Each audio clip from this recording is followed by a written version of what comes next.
Hi friends, எல்லாருக்கும் வணக்கம். நான் இங்கே நம்ம நண்பருடைய வாழைத்தோட்டத்தில் இருக்கேன்.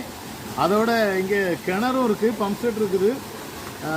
வாழைக்கு தண்ணி போட்டுக்கிட்டு மோட்டரில் தண்ணி போட்டுக்கிட்டு இருக்கிறாங்க. இந்த கிணத்தை பார்த்த உடனே கிணத்துல குளிக்கணும் அப்படின்னு ஒரு ஆசை.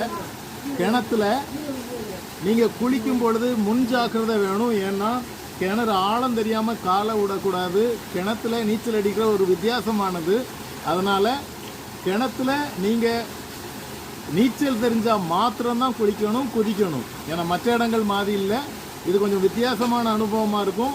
தயவுசெய்து நீங்கள் நீச்சல் தெரியலன்னா இப்படி ஒரு விஷயத்தில் ஈடுபட. நான் இப்போ கிணத்துல இந்த குதித்து குளிக்க போகிறேன், பாருங்கள்.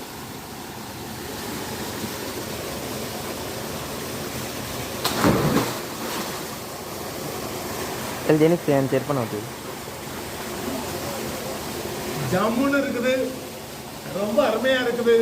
தண்ணி ஜில்லுன்னு இருக்குது. இந்த பாருங்க,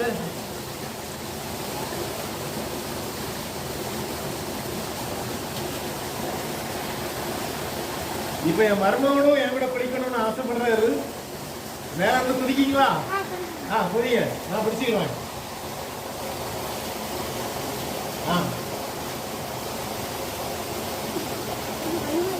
பயமா இருக்கா? அவன் கையில பிடிச்சு இறங்க. புதிய நான் படிச்சுக்கிறேன். நான் படிச்சுக்கிறேன்.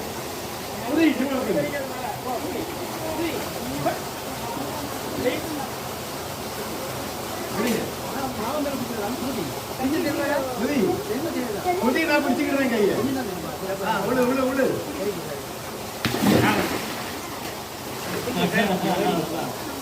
பிடிச்சுக்க.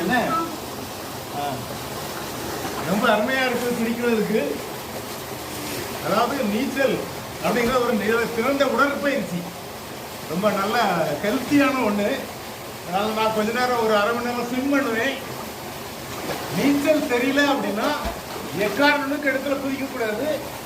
நான் நல்லா எக்ஸசைஸ் பண்ணிட்டு குளிச்சுட்டு போகிறேன். பாய்.